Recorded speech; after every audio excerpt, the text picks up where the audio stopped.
अमेठी के त्रिशुंडी में मुख्यमंत्री योगी आदित्यनाथ ने ग्लोबल इन्वेस्टर के तहत जिले उद्योग को बढ़ावा देने के लिए लगाई गई कोको कोला कंपनी का उद्घाटन किया और साथ ही 33 एकड़ में बने कोको कोला कंपनी का सीएम योगी ने कंपनी के ई रिक्शा रथ पर बैठकर निरीक्षण भी किया। कंपनी के लाधानी ग्रुप के अधिकारियों ने सीएम योगी को गाय की स्मृति चिन्ह भेंट करके सम्मानित किया। केंद्रीय मंत्री अमेठी सांसद स्मृति ईरानी ने अपने संबोधन में कहा कि मेरा सौभाग्य है कि मैं अमेठी पीएम और सीएम के प्रयास से अमेठी विकास के लिए 1 लाख से अधिक व्यापारियों को 1577 करोड़ रुपए का ऋण वितरित किया गया है। औद्योगिक क्षेत्र काहौर में भी डबल इंजन की सरकार में विकास कार्य हो रहा है। इस मौके पर सीएम योगी के साथ अमेठी की सांसद स्मृति ईरानी, नंद गोपाल नंदी और राज्य मंत्री मंकेश्वर शरण सिंह व गिरीश चंद्र यादव भी मौजूद रहे।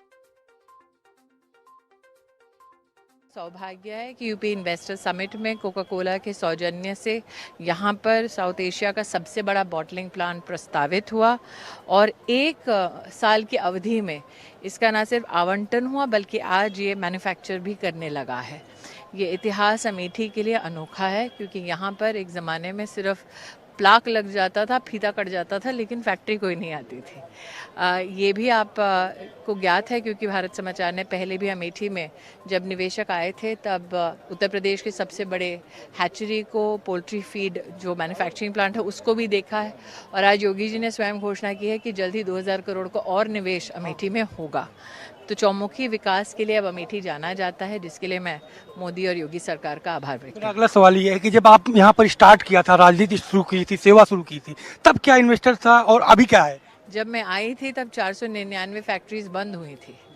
जब से मैं आई हूँ साल 2019 से लेकर 2023 सितंबर तक 310 यूनिट्स शुरू हुई हैं 6850 करोड़ की लागत से और आज योगी जी ने 2000 करोड़ और बोल दिए हैं। तो मुझे लगता है कि मेरी कार्य अवधि में जब तक मेरा पूरा कार्यकाल होगा तब तक कम से कम 9000 करोड़ का निवेश अमेठी देख चुका होगा। राइफल प्लांट कब तक शुरू हो जाएगा? राइफल प्लांट ऑलरेडी प्रोसेस में है। जैसे कि मैंने आज कहा कि टेस्ट फायर करने वाली अमेठी की जो बेहतरीन टेस्ट फायर करने वाली महिला है उसका नाम नेहा है।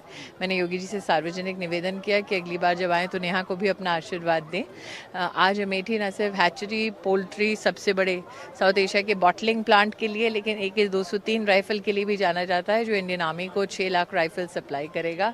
तो चाहे वो उद्योग में तकनीक हो, चाहे वो फौज हो, चाहे बॉटलिंग और मैन्युफैक्चरिंग हो, चाहे एग्रो प्रोसेसिंग की यूनिट्स हों, अमेठी ने अब चौमुखी डबल इंजन की सरकार में विकास देखा है और मैं उसकी साक्षी बनी। ये मेरा बहुत बड़ा सौभाग्य है। अंतिम सवाल मेरा, युवाओं को रोजगार के दृष्टिकोण से कितना अमेठी मजबूत? आज जितना यहाँ पर निवेश हो पाया है, लगभग 65,000 हमारे ग्रामीण अंचल के जितने नागरिक हैं वो सप्लाई चेन का हिस्सा बन पाए हैं। 1414 लोग अब तक एम्प्लॉय हो चुके हैं अलग से। एग्रीकल्चर के क्षेत्र में भी एग्रो प्रोसेसिंग की दृष्टि से जो लोन यहाँ पर वितरित हम कर पाए हैं गत 4 वर्षों में वो है लगभग 4570 करोड़। तो चाहे वो एग्रीकल्चर हो, चाहे वो मैन्युफैक्चरिंग हो, आज विकास से अमेठी का कोई भी नागरिक अछूता नहीं है। लेकिन ये भी आपको बड़ी ही अदब से और बड़ी ही मॉडेस्टी में कहना चाहूँगी कि मेरे पास 4 साल थे, सामने वालों के पास 40। आदरणीय प्रधानमंत्री जी के प्रेरणा और मार्गदर्शन में इस नए निवेश के लिए मैं स्थानीय सांसद और जनप्रतिनिधियों को के साथ ही आप सभी अमेठी वासियों को हृदय से अभिनंदन करते हुए लदानी ग्रुप को बधाई देता हूं, अपनी शुभकामनाएं देता हूं। ये बॉटलिंग प्लांट प्रदेश सरकार की इन्वेस्टमेंट की उस पॉलिसी का हिस्सा है जो आदरणीय प्रधानमंत्री जी ने हम सबको प्रत्येक निवेश,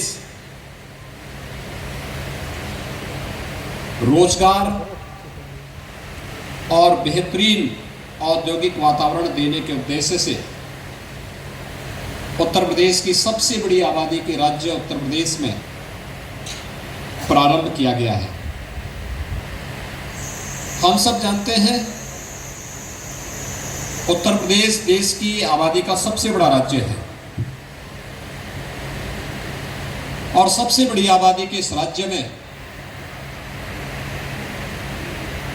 जो यहाँ की आवश्यकताएं थी 2017 के पहले, ये सब सपने हुआ करते थे। उत्तर प्रदेश में निवेश होगा, ये लोगों के लिए कल्पना थी। लेकिन 2017 में डबल इंजन की सरकार आने के बाद आज उत्तर प्रदेश देश के अंदर निवेश के सबसे अच्छे डेस्टिनेशन के रूप में अपनी एक पहचान बना रहा है। कितना परिवर्तन होता है। जब हम लोगों ने पहला इन्वेस्टर समिट आयोजित करने का निर्णय लिया था फरवरी 2018 में, उस समय हमारी जो टीम थी उसने प्रदेश के अंदर निवेश का कुल जो लक्ष्य रखा था वो मात्र 20,000 करोड़ रुपए का रखा था। तो मैं उन पे एक बार नाराज हुआ था। मैंने कहा भी इतनी बड़ी आबादी का राज्य और केवल 20,000 करोड़ की आप निवेश की बात करते हैं। तो उन्होंने कहा कौन यूपी में आएगा निवेश करने के लिए। तो मैंने कहा भी यूपी के बारे में क्या इतनी खराब धारणा है, और क्या एक वर्ष सरकार होने के बाद भी हम इस धारणा को बदल नहीं पा रहे हैं। तो कहा साहब बहुत है 20,000 करोड़। मैंने कहा भी नहीं, लोअर लिमिट इसकी 2 लाख करोड़ कर रखो। तो वे हंसने लग गए थे। वे हंसे थे कि 2 लाख करोड़ का निवेश कौन करेगा, कहां से आएगा। और सचमुच जब हम लोग देश के अंदर अलग अलग स्थानों पर गए, लोगों से बातचीत शुरू हुई, तो हर एक जगह से यही बात कही जाती थी कि हम लोग तो बहुत निराश होकर के उत्तर प्रदेश से निकले हैं, हम दोबारा आना नहीं चाहते। लेकिन इधर हमने सुना है कि कुछ काफ़ी सुधार हो रहा है और हम भी सुधार का हिस्सा बनना चाहते हैं। तो मैंने कहा अगर आप भी बनना चाहते हैं, देश के हर बड़े उद्यमी से मैं कहता था, तो आप हमारे इन्वेस्टर समिट में आइए। उत्तर प्रदेश शासन ने प्रधानमंत्री जी के मार्गदर्शन में, भारत सरकार के मार्गदर्शन में जो रिफॉर्म किए हैं, जो नई पॉलिसीज हमारी आई है, इस पॉलिसी के दायरे में रह करके आप निवेश करिए। आपके निवेश और आपकी सुरक्षा की गारंटी हम देंगे।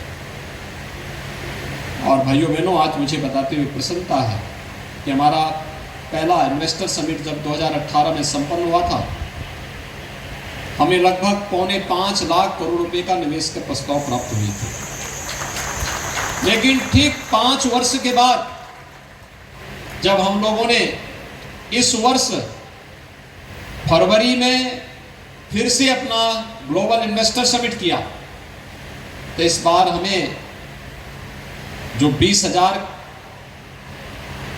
की राशि की बात हमारे सहयोगी पहले कहते थे, जो हमें पहले इन्वेस्टर समिट में प्रस्ताव 5.25 लाख करोड़ के मिले थे, इस बार इनकी संख्या बढ़ करके उत्तर प्रदेश में लगभग अब तक 38 लाख करोड़ रुपए के निवेश के प्रस्ताव हमें प्राप्त हुए हैं। इसके लिए हमें बहुत सारे परिवर्तन करने पड़े थे। ईज ऑफ डूइंग बिजनेस में व्यापक सुधार लाना पड़ा था, रिफॉर्म करने पड़े थे, सेक्टोरियल पॉलिसीज बनानी पड़ी थी, प्रदेश के अंदर लैंड बैंक बनाना पड़ा था, कानून व्यवस्था और सुरक्षा का एक बेहतर वातावरण देना पड़ा था। इसके लिए अनेक कदम उठाए गए और आज परिणाम है। उत्तर प्रदेश में इंफ्रास्ट्रक्चर के लिए भी आपने देखा होगा कितनी तेजी के साथ इंफ्रास्ट्रक्चर में आज के दिन पर उत्तर प्रदेश को प्रधानमंत्री जी ने स्वयं उत्तर प्रदेश को एक्सप्रेसवे प्रदेश के रूप में उत्तर प्रदेश को संबोधित किया।